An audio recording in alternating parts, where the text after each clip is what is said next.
Hey everybody, I wanted to do another Turbo vlog before the year's over. It's the last day of 2020. Can you believe it? We survived. We're here. We're ready to move on. Yeah, 2020 was a year. It definitely happened. I'm glad it's over. This was a rough year for a lot of people, myself included. Of course, the pandemic, that's something that you can't really, don't feel special. Everybody suffered because of the pandemic. Most people did. And it's been rough. So not saying 2021 is the end of the pandemic. I'm just glad that we're moving past 2020. It's kind of relieving in a way. Other than that, it hasn't been all bad. I had a lot of personal stuff going on this year, also that kind of drug it down for me. But I say the highlight of my year, honestly, has been the button mappers. We've been doing the button mappers for over a year now. We've been doing it since I think June or July of 2019, and we're still going every Monday on YouTube, Spotify, Apple Podcasts. We used to be on SoundCloud and Podbean, but I think we stopped at those two. And I do it with Teddy and Spencer. It's one of my favorite things to do, and I'm very proud of it. I'm very proud of doing the button mappers. Just what we've created, the community. It's been one of the most rewarding things I've done in a while, and I'm very proud of it. In terms of this channel, I did come back to this channel back in August, and I've been uploading consistently since, consistently being every week to 2 weeks, do something. And I want to be a little more consistent. It's hard with me because I work full time, and I do the button mappers, and I want time to myself as well. So it's hard for me to dedicate myself to doing this as much as I would like. But 2021, I hope to do more. I'm going to be doing some more reviews and some more different types of videos, and just kind of try to stretch my legs out a little bit, be more creative over here. So that's something you can look forward to. This year has been, like I said, it hasn't been all bad. Another thing that this year was one of my goals was to try to play more RPGs. I'm not really an RPG guy.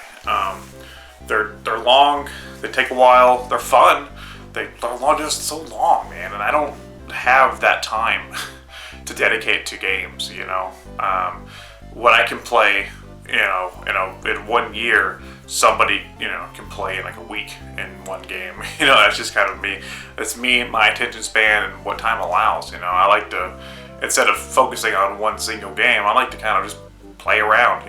If I'm playing some, Mario Kart, or if I want to jump over and play some Earth Defense Force, or if I want to go back and, play an older game or something, I don't want to just be well, I'm playing this one game for 5 months, So, yeah, my goal this year was to play more RPGs.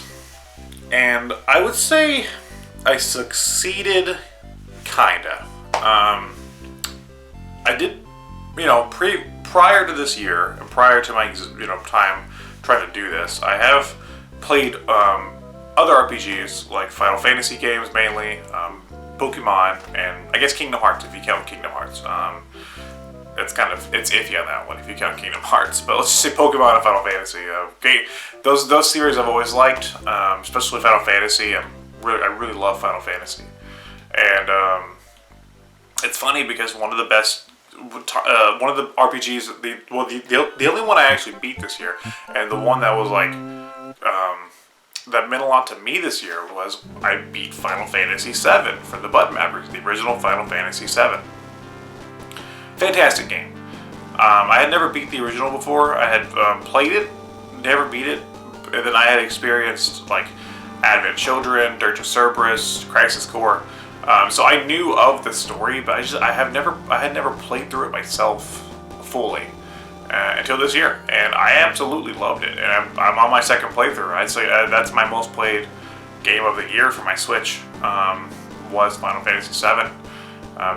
fantastic game. I have the remake on PS4. I didn't get into it as much as everybody else seemed to have gotten into it. I don't know if that's just me. Maybe I'm not giving it a chance. Maybe I just need to, I don't know, maybe after beating 7, I need to go back and try it again. But, like, I don't know, something about that game's holding it back for me. Other than that, other RPGs I've, let's just say not played, because I didn't beat them. Let's say I sampled these games so far. Well, Earthbound. I played a little bit of Earthbound. Cool game. Never played it before. I knew the characters from Smash Bros. I just never played Earthbound before until now. It's a cool game. I like it. I wish there was more exposure for this game. You know, in terms of like bringing it to bringing it to Switch, bringing it to whatever. I think it's a great game, and I usually don't go back and play like 16-bit RPGs too often. So that's saying something. I got really into Persona 5 recently. Like recently being within the last month I tried it. I bought it back in like February because I saw it for cheap. Everybody kept telling me to play it, and I was like, you know what, $17 for the Steelbook of the original, not Royal. I was like, this is doable. So I bought it. Didn't play it for a while. Picked it up recently. And it's fantastic. It's sitting in my PS4 right now. I don't think I've taken it out since I started playing it. I did take a break from it just through the holidays because I had to like worry about wrapping gifts and do the button mappers and going to work and all that stuff. And the little free time I had, I didn't want to spend playing an RPG. I wanted to kind of, I like playing, when I play an RPG, I like to kind of play in like extended sessions in a way. So that game is cool, and I hope to beat it. That game's fantastic so far. I'm like, I think I'm like 7 or so hours into that one, and it hasn't gotten stale. It's really fun. Speaking of stale, the opposite happened whenever I tried to play Dragon Quest XI. I don't know, man. Maybe Dragon Quest isn't for me. I'm sorry, Teddy. Maybe it's not. I played Dragon Quest XI, and I started out, and you find out you're the Luminary, and the story went bloop, and I was like, this is kind of interesting, cool. And then from there, the 8 hours I played, the story just kind of flatlined. Nothing happened. Nothing of importance happened. I got like party members and did small stories for towns, but the story just kind of didn't do anything. But everything else was cool. And I know people have said like the whole point of the game is the adventure, not the story. But still, I like a little bit of substance, while I'm playing. And like I was saying, everything else is cool. The gameplay is really good. The game looks really good. The music's great. I don't know what it is. I just couldn't get into it as much as I would like to. So maybe I will return to it. Maybe not. Teddy also sent me Dragon Quest VIII on PS2. Maybe that one will serve me a little better. I've heard good things about Dragon Quest VIII. So who knows? Maybe I'll like a Dragon Quest one day. But I don't think 11 was it. Not quite yet. I also played some other RPGs this year. I played Mega Man Battle Network. I did that one for Game Talk, and I'm a huge Mega Man fan, so that was a no-brainer. I played Digimon Cyber Sleuth. I really like that game. I don't know anything about Digimon at all. And I also played Pokemon Shield, and that's my second most played Switch game behind Final Fantasy VII this year, was Pokemon Shield. And I really liked Pokemon Shield. I know it's not perfect. The issues with the Pokédex and the graphics aren't the most, the greatest, and they could have been improved. But for having not played a Pokemon game since Gen 4, really, like I picked up X and Y and it was okay. But the last Pokemon games I really got into was Pearl. Yeah. So since I hadn't played since Pearl, really, this has been fun. I was having a lot of fun.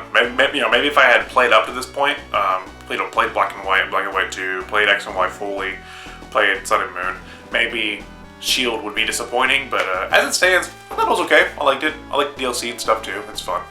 And I hope that they approve upon the Sword and Shield formula as they go forward. So yeah, that was my RPG adventure this year. I hope to play more next year. That's my next goal, is to play more. I don't know, you want to see some gifts I got? I only have my Switch games that I've got for Christmas, but I will talk about the other ones. They're just kind of all put away, or I want to save them for videos. So you'll see them at some point. First of all, my buddy Spencer from the Button Mappers and from RPG Archive, and he's been on this channel, sent me Hyrule Warriors Age of Calamity. I'm a huge fan of Breath of the Wild.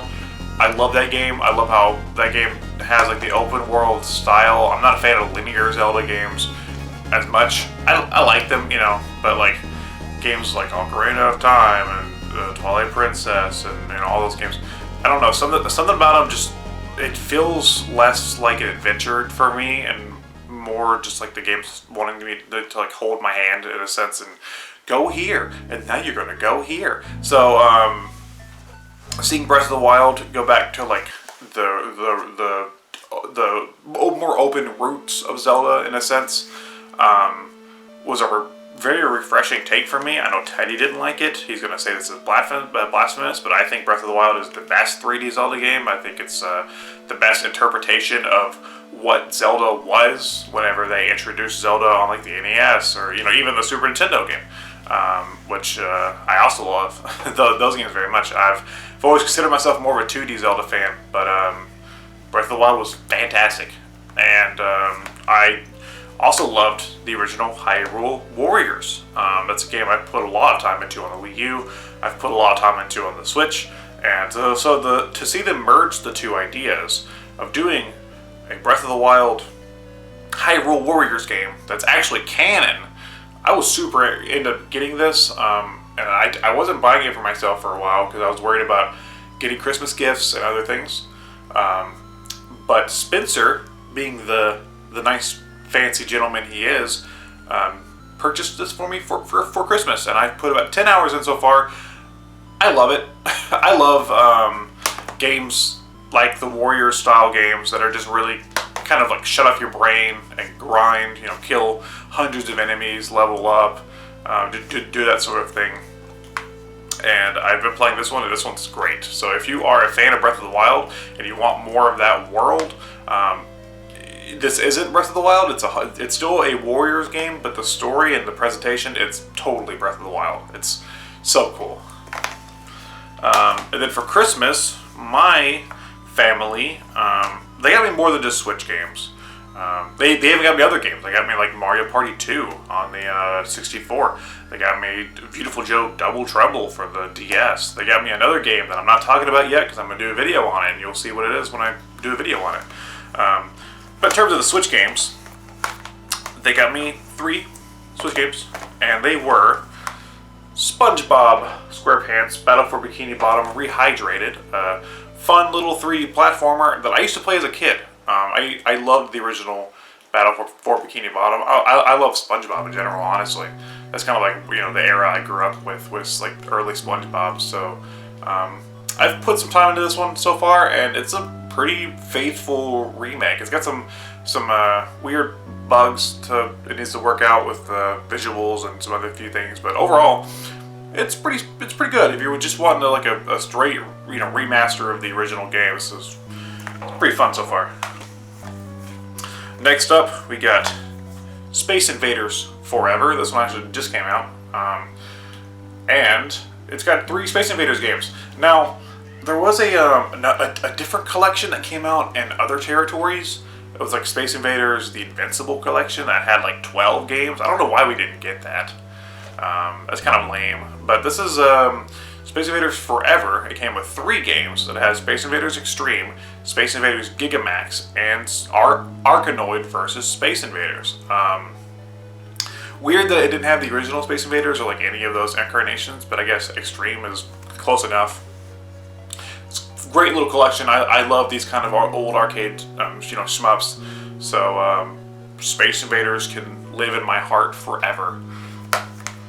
And lastly, I got a sequel to one of my favorite games of the last decade. I got Puyo Tetris 2. I originally imported the first Puyo Tetris on the PlayStation 3 when I thought, well, at the time, it wasn't coming to the US because EA had the Tetris license over here, and this is a Sega game. So I originally did not think it was ever coming over, so I just imported it for PS3, learned how to navigate the Japanese menus. It's a puzzle game, so you don't really need to know English to play the game. You just gotta know where to get to the stuff in the menus. And I loved it. I played it a ton on that version. They did they did eventually release the English version back in like 2017, and I got the import at like 2014 or something. Oh my gosh, I'm yawning. 2014. So a little while later, and I did buy it on PS4, played a ton of it, and then I got it to get on Switch, played a ton of it. So to see Puyo Tetris 2 is here, and it got a North American release right out the gate. I'm so glad they got me this one. This is the one I've spent the most time with so far. I'm a huge Puyo fan, and I also like Tetris quite a bit. So the marriage of the two is great. I love it because I can play with my family and friends that don't like Puyo. They can play Tetris, and we can still play together.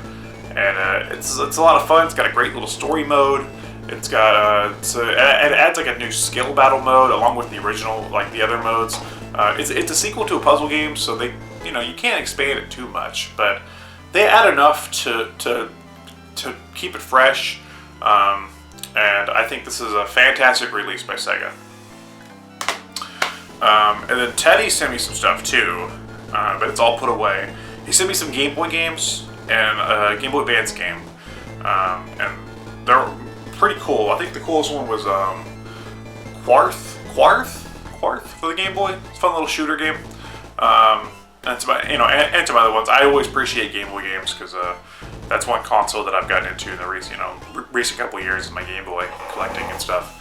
And he also sent me a couple of CDs. One of them was a King of Fighters soundtrack, so that was cool. And he also sent me a Sega Saturn game that I'm not going to reveal what it is because I want to do a video on it, and I want to keep that as a surprise whenever it happens. But Teddy usually sends me a Saturn game when he sends me stuff, so which is a bad habit, Teddy, because you're setting yourself up for failure. At some point, you're gonna run out of Saturn games to send me, and you're gonna be like, I can't afford this.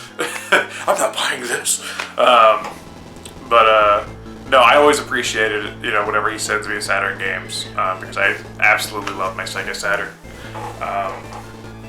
And then I got Christmas money and I bought a few other games. I bought a couple games from Xbox One, and I've just been kind of, doing whatever. I also got some other stuff. I got a Godzilla Blu-ray collection that came in a huge art book. It's in the other room, and maybe I'll do a video on it. I don't really know, but I love Godzilla. I also got the complete James Bond Blu-ray set, so that's cool. I love James Bond. And yeah, that was my Christmas. It was a great Christmas. I love spending it with my family. And it was nice just to have that time, with them. So 2021, next year, I want to focus on doing more stuff over here, more reviews, different types of videos, really stretching my legs on Turbo Zone, getting back into it. Like I said, I had been doing this. I came back in August, been doing it like every week or 2 weeks. And I want to make it a little more frequent if I can. No promises there, but that's just one of my goals, is to be a little more active over here. But I don't know. I'm just excited for 2021. I'm ready to see where 2021 takes us. Thanks for watching, guys. This has been the last Turbo vlog of 2020. I will see you guys in the future.